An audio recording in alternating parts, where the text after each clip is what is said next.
Sidang tanggal 29 Mei 1945 diawali dengan perdebatan. Seluruh anggota sidang DPR PKI di dalam ruangan. Assalamualaikum warahmatullahi wabarakatuh. Waalaikumsalam warahmatullahi wabarakatuh. Saudara sebangsa dan setanah air, mari kita mengucap syukur kehadiran Allah Subhanahu wa Ta'ala karena berkat rahmat dan hidayahnya kita dapat berkumpul di ruangan ini.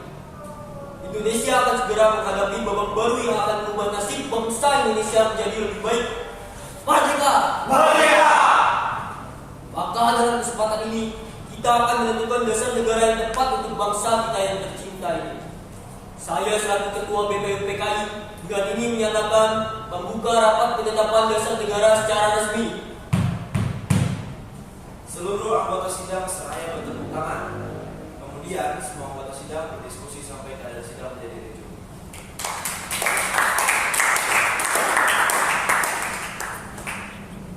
Saudara-saudara sekalian, kita memang punya tujuan yang sama. Namun jika Anda hanya berbicara di dalam kelompok itu, hanya percuma. Jadi, sampaikanlah usulan kalian di depan forum. Saya memiliki usulan. Indonesia merupakan negara yang kaya akan tradisi dan budaya. Jadi saya harapkan kita bisa mempunyai dasar negara yang mampu mewakili keragaman yang ada di Indonesia. Saya setuju. Memang seharusnya Indonesia memiliki ideologi yang mampu mempersatukan seluruh pihak. Saudara-saudara, saya telah mendengarkan beberapa usulan saudara sekalian. Saya telah menyimpulkan apa dasar yang cocok untuk negara tercinta kita.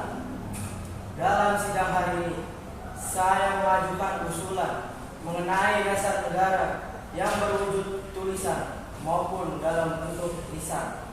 Berikut rumusan secara lisan. Pertama, pri kebangsaan. Yang kedua, pri kemanusiaan. Yang ketiga, pri ketuhanan. Yang keempat, pri kerakyatan. Dan yang kelima, pri kesejahteraan rakyat. Saudara sekalian, ini merupakan rumusan secara tertulis. Bung Nyai, saya akui Bung sangat luar biasa. Tapi Bung harus ingat, Indonesia memiliki mayoritas penduduk agama Islam. Jadi, dasar negara kita harus berdasarkan Islam. Allahu Akbar. Allahu Akbar.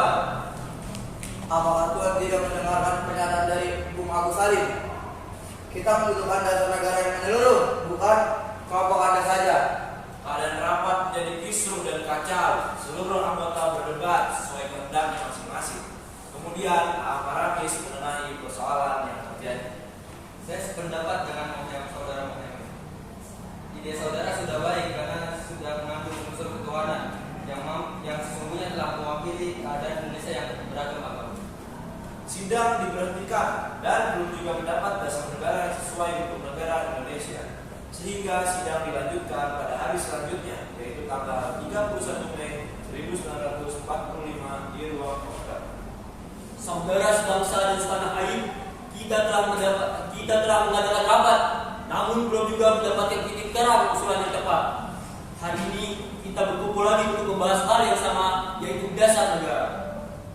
Pada rapat sebelumnya telah mendapat satu usulan, yaitu ketuhanan yang Maha Esa, kebangsaan kesatuan Indonesia, rasa kemanusiaan yang adil dan beradab, kerakyatan yang dipimpin oleh hikmat kebijaksanaan dalam permusyawaratan perwakilan, dan keadilan sosial bagi seluruh rakyat Indonesia. Namun masih ada perdebatan pada poin pertama. Baiklah, apakah ada usulan baru yang gagasannya berkaitan dengan hal tersebut? Pada dasarnya agama hanya tertuju pada satu Tuhan yang sama, yaitu Tuhan yang Maha Esa. Untuk apa kita memperdebatkannya? Masih banyak hal lain yang lebih penting yang harus kita pikirkan. Seluruh anggota sidang seraya bertepuk tangan dan mengatakan merdeka, merdeka, merdeka. Merdeka! Merdeka! Merdeka! Merdeka! Merdeka! Merdeka! Namun Abdul Kahar tetap tidak setuju. Dia tetap ingin bahwa Indonesia menjadi negara Islam. Kemudian Muhammad Hatta menyampaikan pernyataannya sebagai pemenang. Tapi Bung, saya yakin bahwa Indonesia tidak bisa diselamatkan seperti itu. Indonesia adalah Islam. Allahu Akbar. Hal seperti itu, Bung, kenapa Bung tidak membuat rapat dalam forum sendiri?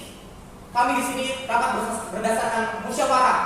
Apabila Bung tidak menahan ego kelompok Bung, silakan pintu keluar di sebelah sana. Saudara sekalian, Anda telah mendengar pernyataan dari Muhammad Hatta. Tidak ada gunanya kita melanjutkan rapat ini dengan ego. Baiklah, adakah yang memiliki usulan lagi? Saudara-saudara, saya ingin menyampaikan ide untuk dasar negara kita tercinta ini.